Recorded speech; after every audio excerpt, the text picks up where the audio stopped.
Hello viewers, मैं राहुल राजपूत आपके अपने चैनल RJCS के ईडियो पर एक नया टॉपिक लेकर आया हूँ। डिफिब्रिलेटर। डिफिब्रिलेटर स्टार्ट करने से पहले हम चाहेंगे कि आप हमारे चैनल RJCS के को लाइक शेयर एंड सब्सक्राइब कर दें। तो let start the manual defibrillator.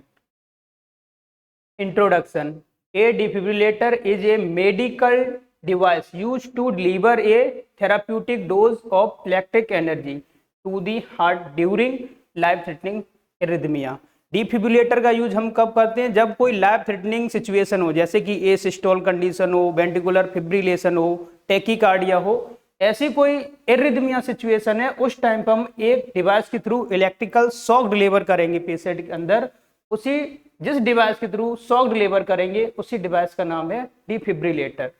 It required trained healthcare professional to operative and interpret cardiac arrhythmia। इस डिवाइस का यूज करने के लिए आपके पास कोई प्रोफेशनली हेल्थ केयर होना चाहिए, क्योंकि अगर आपको नहीं पता अच्छे से तो हो सकता है डिलीवर शॉक आप ही के अंदर हो जाए और आप अगली सिचुएशन एरिथमिया की आपकी हो। Next, types of defibrillator. Different types के डिफिब्रिलेटर होते हैं, इसलिए इसे ऑपरेट करने के लिए कोई प्रोफेशनली हेल्थ केयर वर्कर होना चाहिए। तो फर्स्ट फॉल है आपका manual external defibrillator. Manual external defibrillator, इसमें जो भी ऑपरेटिंग सेटिंग जनरल पैरामीटर्स हैं वो हम मैनुअली अपने हाथ से ही ऑपरेट करेंगे। जैसे कि पेशेंट को कितना जूल सिलेक्ट करना है, ECG साइज बड़ा करना है कि नहीं, या फिर हमें QR कॉम्प्लेक्स का वॉल्यूम बढ़ाना है, या फिर हमें पैड्स की पोजिशनिंग देखनी है, वो सभी हम अपने जनरली यूज करेंगे, एक्सटर्नली ही सेट करेंगे। मैनुअल इंटरनल डिफिब्रिलेटर, कुछ ऐसे भी डिफिब्रिलेटर होते हैं जो आपके इंटरनली एक डिवाइस के थ्रू इम्प्लांट किए जाते हैं, जो जब आपके हार्ट रेट एबनॉर्मल होगी या एरिथमिया होगा तो शॉक अपने आप ही डिलीवर हो जाएगा। सेमी ऑटोमेटिक एक्सटर्नल डिफिब्रिलेटर, कुछ डिफिब्रिलेटर ऐसे भी होते हैं जिसमें कुछ रिदम एनालिसिस वो खुद कर लेंगे डिफिब्रिलेटर, कुछ पैरामीटर्स पे हमें अपनी तरफ से एफर्ट लगा के उनकी जनरल सेटिंग्स सेट करनी पड़ेगी। ऑटोमेटिक एक्सटर्नल डिफिब्रिलेटर, कुछ डिफिब्रिलेटर ऐसे होते हैं जो आप बस उन्हें पैड लगाइए, वो स्वतः ही एनालिसिस करेंगे कि आपको 150 जूल डिलीवर करने या 200 जूल या फिर मोनोफेजिक के अकॉर्डिंग हमें कितना जूल डिलीवर करनी है पेशेंट के, तो वो आपके ऑटोमेटिक एक्सटर्नल डिफिब्रिलेटर वो स्वयं अपने आप ही सिलेक्ट कर लेंगे।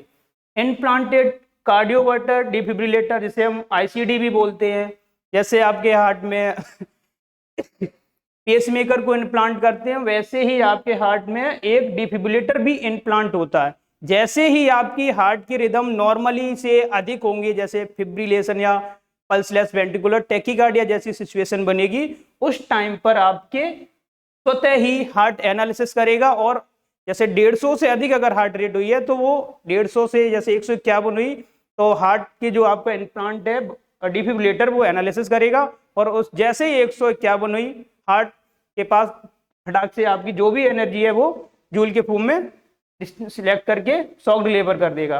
अगला वेरिएबल्स कार्डियक डिफिब्रिलेटर, इसे एज हम बाहर से जैसे कि कोई जैकेट वगैरह पहनते हैं उस टाइप से भी पहन के रख सकते हैं। जैसे ही आपको लगे कि हमें कोई ऐसी एरिथमिया जैसी सिचुएशन हो रही है तो हम फटाक से बटन को प्रेस करेंगे और शॉक डिलीवर हो जाएंगे। नेक्स्ट, टाइप्स ऑफ डिफिब्रिलेटर, जैसे अभी हमने आपको बताया मैनुअल होंगे, सेमी ऑटोमेटिक AED होंगे, फुली ऑटोमेटिक AED होंगे, तो ये इनकी कुछ जनरल पिक्चर्स हैं।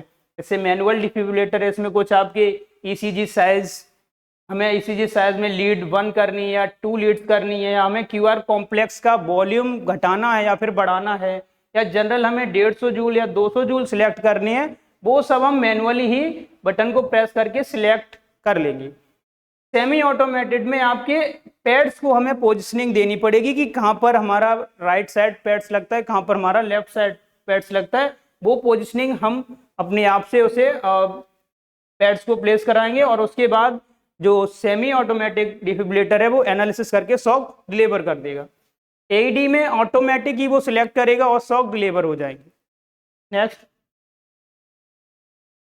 ये आपका है इम्प्लांटेबल कार्डियोवर्टर डिफिब्रिलेटर, ये आपका सिंगल चैम्बर ICD, ये आपका dual chamber ICD। Single chamber में सिंगल लाइंस जाएगी आपके राइट वेंट्रिकल्स में, और डुअल में आपकी एक राइट ऑरिकल्स और एक राइट वेंट्रिकल्स, 2 लाइंस जाएंगी। आईसीडी क्या होता है, जैसे कि कोई पेस मेकर को हम इम्प्लांट करते हैं, वैसे ही इसे भी हम हार्ट के बाहर इम्प्लांट करते हैं। जैसे हमारी हार्ट रेट नॉर्मल से अधिक होगी, वैसे ही इसमें एक इम्पल्स जाएंगे और यहाँ से एक शॉक डिलीवर होगा, और वो शॉक जाएंगे आपके, जो आपके अगर सिंगल चैनल्स हैं तो वो आपके राइट वेंट्रिकल्स में जाएगी, अगर आपके डुअल चैम्बर्स हैं तो आपके राइट और लेफ्ट ऑरिकल्स एंड वेंट्रिकल्स में एनर्जी जाएगी, और नॉर्मली शॉक डिलीवर होगा और नॉर्मली हार्ट रिदम हो जाएंगे पेशेंट। Next, indications. ऐसी कौन सी सिचुएशन है जिसमें हम पहचानेंगे कि पेशेंट को शॉक डिलीवर करना चाहिए? तो जब हम पहचान पाएंगे उसके बाद ही तो हम सिचुएशन को समझेंगे कि हाँ, इन्हें सच में शॉक डिलीवर करने की आवश्यकता है या नहीं। तो कैसे पहचानेंगे? Ventricular fibrillation. वेंट्रिकुलर फिब्रिलेशन, इसमें आपकी वेंट्रिकल्स में कुछ एबनॉर्मलिटी नजर आएंगी, जैसे कि बहुत तेजी से वो कंपन करेगा, एज अ हार्ट रेट 200 से 250 या 300 तक बीट्स पर मिनट जाएगी। बट जो मेन रीजन होगा वो आपके हार्ट का वेंट्रिकल्स में होंगे।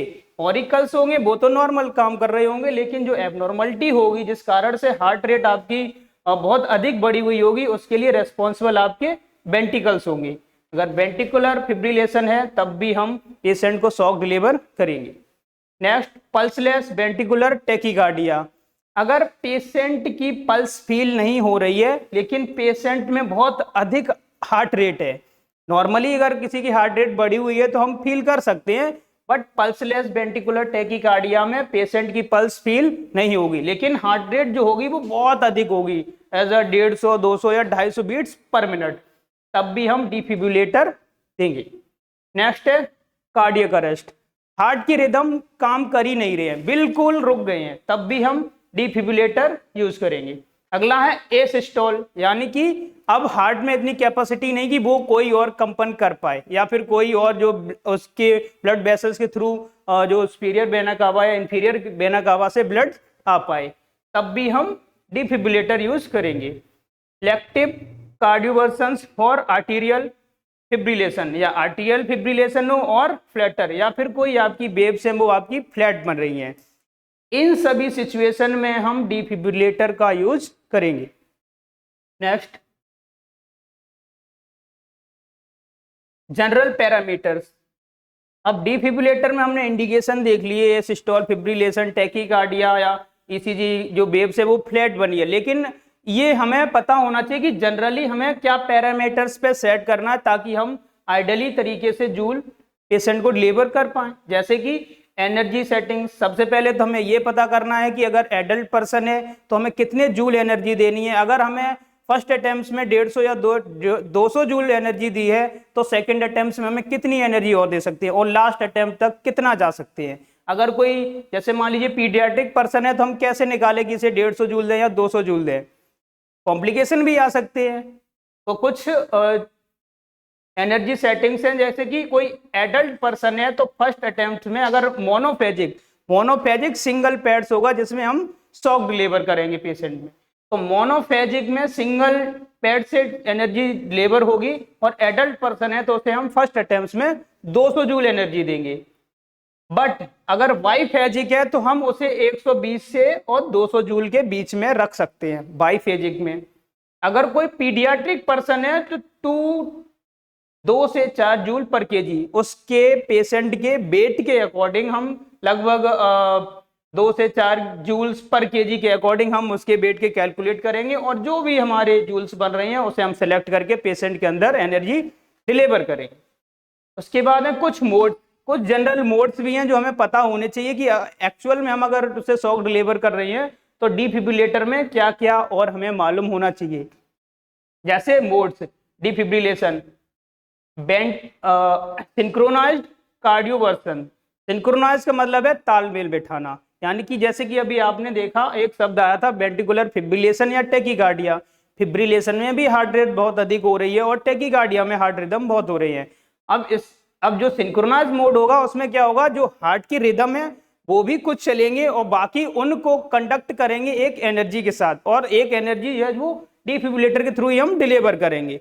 जब एनर्जी डिलीवर करेंगे तो वो आपके हार्ट रिदम और डिफिब्रिलेटर की एनर्जी दोनों एक साथ काम करके उसे नॉर्मली रिदम में लाएंगे। क्योंकि एक शब्द अभी आया था इर्रिदमिया, अगर इर्रिदमिया हुआ है तभी हमने डिफिब्रिलेटर की तरफ गए हैं। और डिफिब्रिलेटर में हम तभी डिफिब्रिलेटर का यूज करेंगे जब एसिस्टोल हो, फ्लैट ईसीजी वेव्स बने, या टेकिकार्डिया या फिर फिब्रिलेशन हो, तो हमें सिंक्रोनाइज। उसके बाद है प्लेसिंग इफ अवेलेबल। अब हमें यह भी पता होना चाहिए कि एक्चुअल में जो पैड्स हैं वो उनकी प्लेसिंग क्या होती है। ठीक, आगे है आपका ईसीजी मॉनिटरिंग। सबसे अधिक मेन आपका ईसीजी मॉनिटरिंग है। अभी आपसे बोल दिया जाए टैकीकार्डिया है, फिब्रिलेशन है, बट आप टैकीकार्डिया, फिब्रिलेशन या फिर ईसीजी फ्लैट को देखकर ही आप बता पाओगे कि सर ये टैकीकार्डिया के सिम्टम है या ये फिब्रिलेशन के हैं। और जिसे हम ईसीजी मॉनिटरिंग करके ही एनालिसिस करके आइडिया लगाएंगे सर ये टैकीकार्डिया है तो हमें जूल कहाँ पर पैड्स की पोजिशनिंग रखनी है और कितना जूल डिलीवर करनी है पेशेंट का। अगला बैटरी और डायरेक्ट पावर ऑपरेटेड। अब अगर हम पहले से उसे ऑपरेट करके या एनर्जी सिलेक्ट करके पैड्स को नहीं रखेंगे, जब हम पेशेंट के पास जाएंगे हम नॉर्मली देखेंगे सिंक्रोनाइज मोड है, ईसीजी मॉनिटरिंग में ईसीजी कुछ एबनॉर्मल है, अब हमें ऐसे शॉक देना है, उसी टाइम पर आपको एनर्जी सिलेक्ट करके शॉक डिलीवर करनी है। उससे ये नहीं कि पहले आप शॉक रेडी करके रखो, गलती से कोई आपके बगल में और वो कुछ चिल्ला दे या कुछ भी हो जाए तो गलती से शॉक आपके या किसी और की पर्सन के अंदर डिलीवर ना हो जाए, तो ये चीज हमें पहले से नहीं करनी है। इलेक्ट्रोड पैड्स यूज, और जो आपके इलेक्ट्रोड पैड्स हैं उनका कैसे यूज करते हैं, किस जगह पर हम पोजिशनिंग करते हैं पैड्स की, ये भी आपको अच्छे से पता होना चाहिए।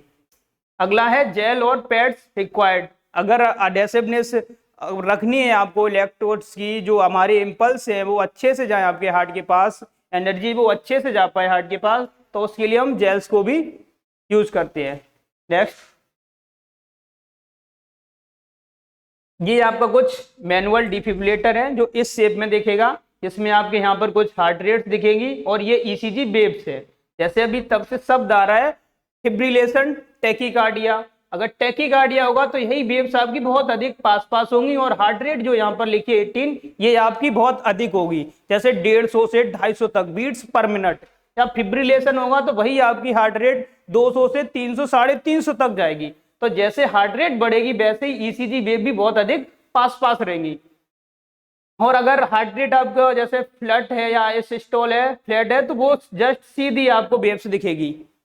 तो आप समझ जाएंगे इन कंडीशन में हार्ट को नॉर्मल रिदम में लाना है, जिसके लिए हमें एक डिवाइस के थ्रू शॉक डिलीवर करना है और उसी का नाम है डिफिब्रिलेटर।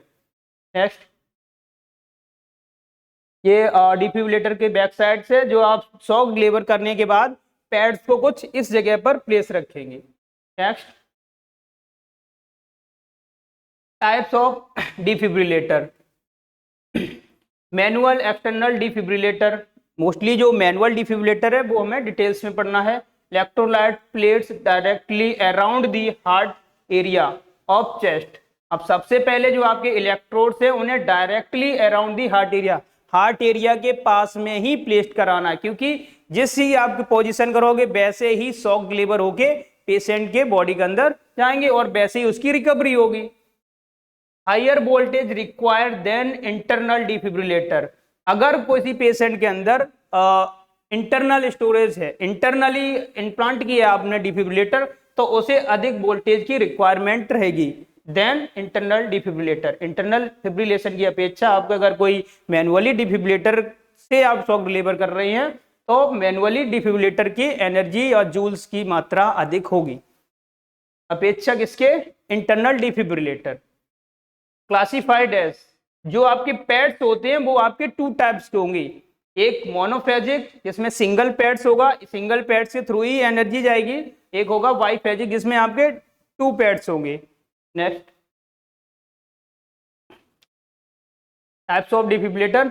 मोनोफेजिक है तो उसमें क्या होता है, monophasic wave form defibrillator delivered current of 1 Polaroid. जो मोनोफेजिक होगा उसमें आपके जो करंट का फ्लो होगा वो सिंगल पोलराइड, एक ही साइड जाएगा। Current travel in 1 direction through the patient heart from 1 paddles of another. Pads बेशक हो दो, लेकिन शॉक डिलीवर सिर्फ सिंगल पैड्स के थ्रू ही पेशेंट के हार्ट तक ट्रेवल करके जाएगा। बट बाई फेजिंग में क्या होगा, बाई फेजिंग में current travel toward the positive paddles then reverse back, positive paddles के थ्रू जाएगा बट रिवर्स भी होगा। इसके मतलब ये है बाई फेजिंग में आपके दो पैड्स होंगे, दोनों में करंट रहेगा, मोनोफेजिक में सिंगल पैड्स में ही जो भी शॉक है वो डिलीवर होगा। आगे है आपका reversing of polarised depolarisation all cells called burping response. अब जब आप बाई फेजिक डिफिब्रिलेटर यूज कर रहे हैं, इसमें आपकी जितनी भी पर्टिकुलर सेल्स हैं हार्ट मसल्स उन सब तक शॉक डिलीवर होगा, बट बाई मोनोफेजिक में ऐसा नहीं होता है। Next pedals positioning. तो अभी आपने देखा मोनोफेजिक डाईफेजिक, तो मोनोफेजिक में हम कैसे डिसाइड करेंगे कि हमें कहाँ पैड्स रखना, और बाईफेजिक में कैसे डिसाइड करेंगे पैड्स की पोजिशनिंग क्या होगी। तो पेडल्स पोजिशनिंग, तो एंटीरियर लेटरल पोजिशनिंग, तो सबसे पहले आपका राइट पेडल्स होगा, वो हम कहाँ रखेंगे, anterior lateral positioning. One right of sternum below clavicle second and third intercostal space, जो आपकी राइट क्लेविकल है जिसके जस्ट नीचे, नीचे कहाँ, second and third intercostal space में, क्लेविकल के जस्ट नीचे second and third intercostal space में हम राइट पैड्स की पोजिशनिंग रखेंगे। Other left fourth and fifth intercostal space, जो आपका लेफ्ट पैड्स होगा वो आपका fifth intercostal space left side mid axillary, left side fifth intercostal space mid axillary पर हम लेफ्ट सेकंड पेडल्स रखेंगे। Paddles placing along axis of heart, हमारा main purpose ये रहेगा कि जो हार्ट का बेस और एपेक्स है वो एकदम से कवर हो जाए। जब हम बाईफेजिक के थ्रू शॉक डिलीवर करेंगे तो यहां से इधर करंट आए और इस साइड से उधर रिवर्स जाए, तो कुल मिला के जो भी इंपल्स हो वो एक साइड हार्ट पे इफेक्ट डालें और हार्ट नॉर्मली रिदम में आ जाए। आगे है AP placement use the children's with adult paddles. अब जैसे कोई पीडियाट्रिक है तो उसमें हम एडल्ट पैड्स यूज नहीं करते हैं, इसी को प्रेस करके निकालते तो अंदर से पीडियाट्रिक पेडल्स निकलेंगे। नेक्स्ट है पोजीशन इन प्रेग्नेंट फीमेल। अब क्वेश्चन है अगर कोई प्रेग्नेंट फीमेल है तो क्या सर उसमें भी हम second right pad second and third intercostal space पे और हमारा left pad fifth intercostal space mid axillary पर ही रहेगा? नहीं, कुछ चेंजेस हैं। अगर कोई फीमेल्स प्रेग्नेंट है तो वो हम क्या करते हैं, one on right of sternum below the right clavicle. हाँ, राइट साइड हम राइट पैड से उसे तो हम क्लेविकल के जस्ट नीचे सेकंड इंटरकोस्टल स्पेस पर ही रखेंगे, but other left mid axillary line avoiding breast. But जो हमारा लेफ्ट साइड का जो पैड था पैड सेकंड, वो हम मिड एक्सिलरी को और ब्रेस्ट को अवॉइड करके थोड़ा हम पीछे की तरफ रख सकते हैं, क्योंकि हमें ब्रेस्ट को अवॉइड करना, उसे सेफ रखना है। Next, how to use. General parameters देख लिए, जनरल सेटिंग्स देख लिए आपने, इंडिकेशन देख लिए, अब देखते हैं हाउ टू यूज। यूज कैसे करेंगे? Confirm rhythm using ECG. अभी आप जनरल पैरामीटर्स में एक शब्द आया था ईसीजी मॉनिटरिंग, तो सबसे पहले आपको कंफर्म करना है ईसीजी को देखकर क्या सच में इनको शॉक की आवश्यकता है कि नहीं, और वो कंफर्मेशन आपको तभी होगा जब आप ईसीजी मॉनिटरिंग करेंगे, ईसीजी को अच्छे से एनालिसिस करेंगे, तभी आप बता पाएंगे कि सच में इनको डिफिब्रिलेटर की आवश्यकता है। जैसे टैकीकार्डिया फिब्रिलेशन है, अभी हम आपको बताए टैकीकार्डिया और फिब्रिलेशन में बहुत अधिक पास पास में हार्ट रेट होगी, या फिर फ्लैट ईसीजी वेव होगी।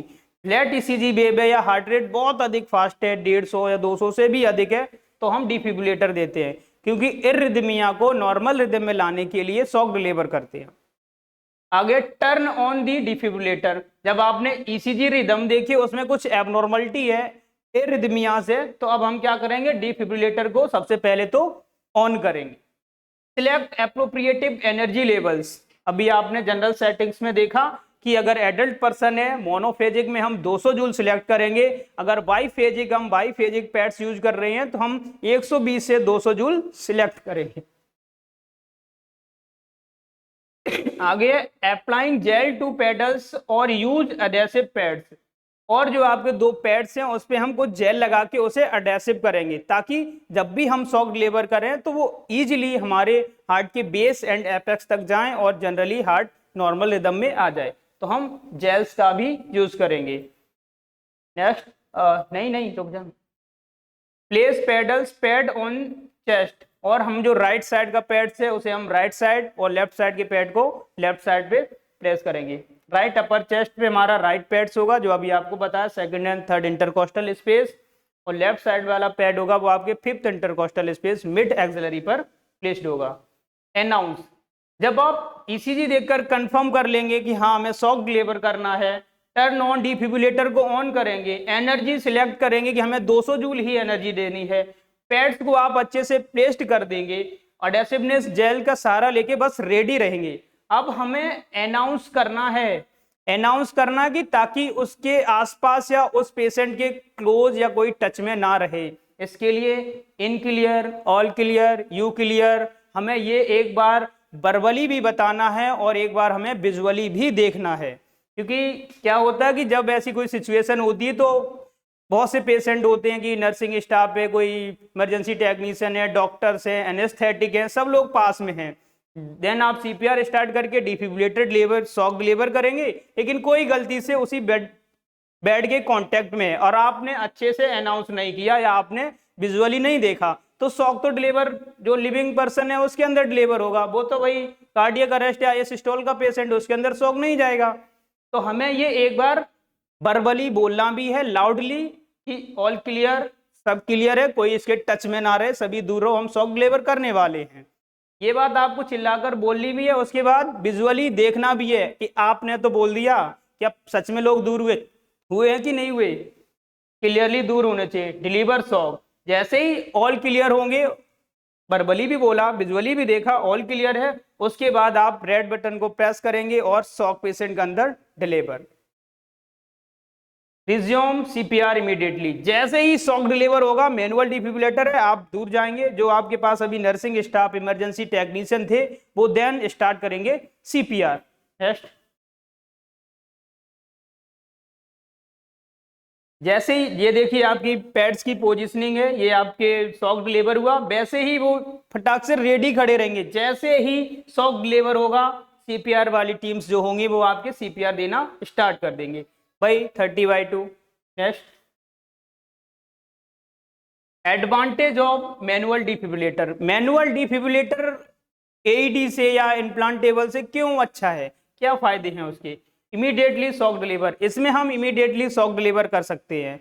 एईडी में थोड़ा एनालिसिस करने में टाइम लगता है, पेड्स की पोजीशनिंग इधर उधर हो सकती है, लेकिन मैनुअल में हमने अपने अनुसार ही ईसीजी वेव्स देखी, क्यूआर कॉम्प्लेक्स देखा, अपने अनुसार ही हमने शॉक जो भी डिलीवर करना है जूल का सिलेक्शन किया और ठीक से पोजीशनिंग देखकर ही हमने शॉक डिलीवर किया। तो एक प्लस पॉइंट ये होगा, इमीडिएटली शॉक डिलीवर होता है आपके मैनुअली डिफिब्रिलेटर से। नेक्स्ट है rhythm analysis bye trend personal, जब भी अब आप रिदमिया हुआ, आपने शॉक डिलीवर किया ताकि पेशेंट की रिदम नॉर्मल हो जाए, ठीक, लेकिन अब आपको ये कैसे पता होगा कि हाँ हमने शॉक डिलीवर दिया सीपीआर के बाद पेशेंट के नॉर्मल रिदम है कि नहीं है। उसके लिए आपके पास कोई ट्रेंड पर्सन होना चाहिए, प्रोफेशनली हेल्थ केयर वर्कर होना चाहिए, जो अच्छे से रिदम को देखकर ये बता सके ठीक है सर ये नॉर्मल वेव आ गई है, अब आप सीपीआर ना दीजिए, डिफिब्रिलेटर भी ना दो, पेशेंट रिकवर कर रहा है।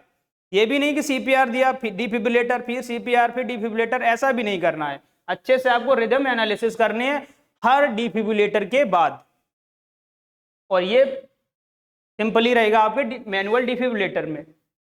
मोर versatile can be used for pacing and cardio oversense, ये आपका और जितने भी डिफिब्रिलेटर हैं उन सब की अपेक्षा मैनुअल डिफिब्रिलेटर की एडवांटेज कुछ अधिक है। नेक्स्ट, आफ्टर केयर, ठीक है सीपीआर दिया, डिफिब्रिलेटर दिया, अब उसके बाद पेशेंट के रिदम है वो नॉर्मल आ गई, अब उसके बाद भी आप क्या और ऐसा देखेंगे कि पेशेंट को दोबारा से कॉम्प्लिकेशन ना हो, रिकवरी बहुत अच्छी रहे। उसके लिए आपको क्या करना, after care continuous cardiac monitor, continuous cardiac monitor, हमें कार्डियक मॉनिटर कंटिन्यूअस करनी है। क्या फिर से हार्ट रेट बहुत अधिक तो नहीं हो रही है, क्या फिर से उसकी ईसीजी वेव से फ्लैट की तरफ तो नहीं जा रही है, क्या वेंट्रिकुलर टैकीकार्डिया फिब्रिलेशन की तरफ फिर से तो नहीं पेशेंट जा रहा है, उसके लिए आपको कंटिन्यूअस कार्डियक मॉनिटरिंग करनी पड़ेगी। नेक्स्ट है असेसमेंट ऑफ वाइटल साइन, जितने भी वाइटल साइन है, pulse rate, BP, SpO2, respiratory rate, ECG, heart rate, सबको आपको कंटिन्यूअस असेसमेंट करना है वाइटल साइंस को।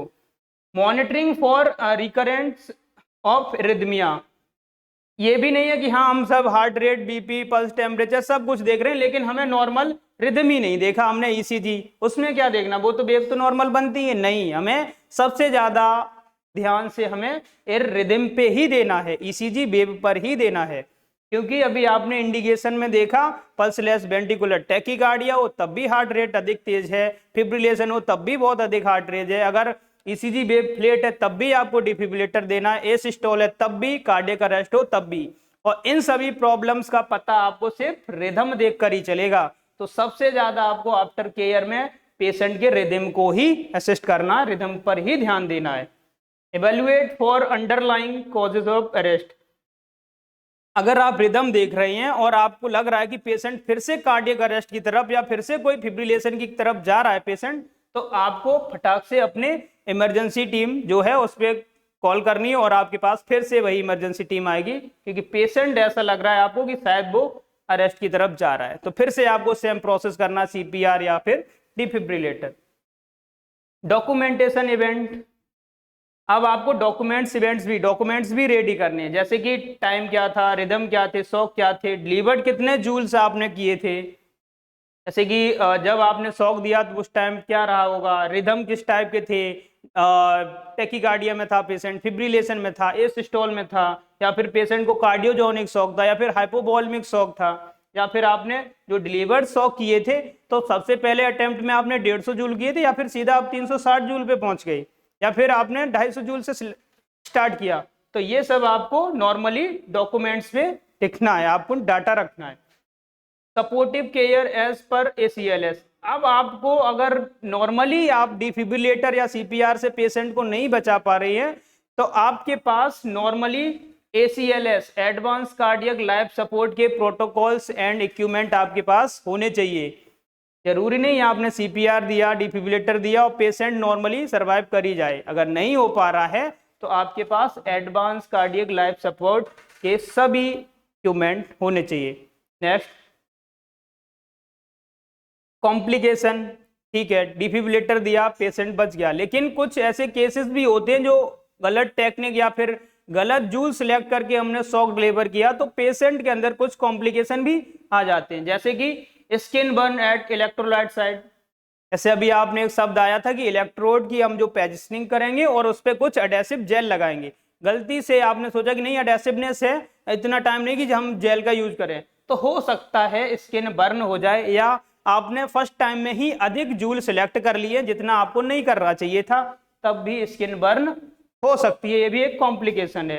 इरिथमिया, पेशेंट के कार्डियक अरेस्ट का पेशेंट था, वेव नॉर्मली फ्लैट थी बट आपने डिफिब्रिलेटर दिया, अब वो वेव में रिदम तो आ गए हैं बट वो रिदम है ना वेंट्रिकुलर टैकीकार्डिया या फिर फिब्रिलेशन जैसे हैं, नॉर्मल रिदम नहीं है, ये भी एक कॉम्प्लिकेशन है।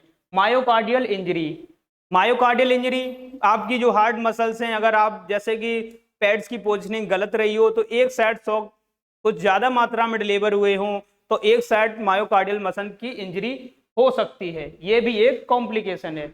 Embolism in patient with arterial fibrillation, fibrillation की कंडीशन में मोस्टली कॉम्प्लिकेशन आने के चांसेस रहते हैं कि आपके इम्बोलिज्म हो सकता है। Electrical shock to the secure, और हमें मोस्टली क्या होता है कि पेशेंट को हम शॉक ही डिलीवर कर रहे हैं जो इलेक्ट्रिकल सिंपल्स है, तो फिर भी चांसेस रहते हैं कि हो सकता है शॉक डिलीवर कुछ गलत हो जाए, तो ये भी कॉम्प्लिकेशन हो सकता है। नेक्स्ट,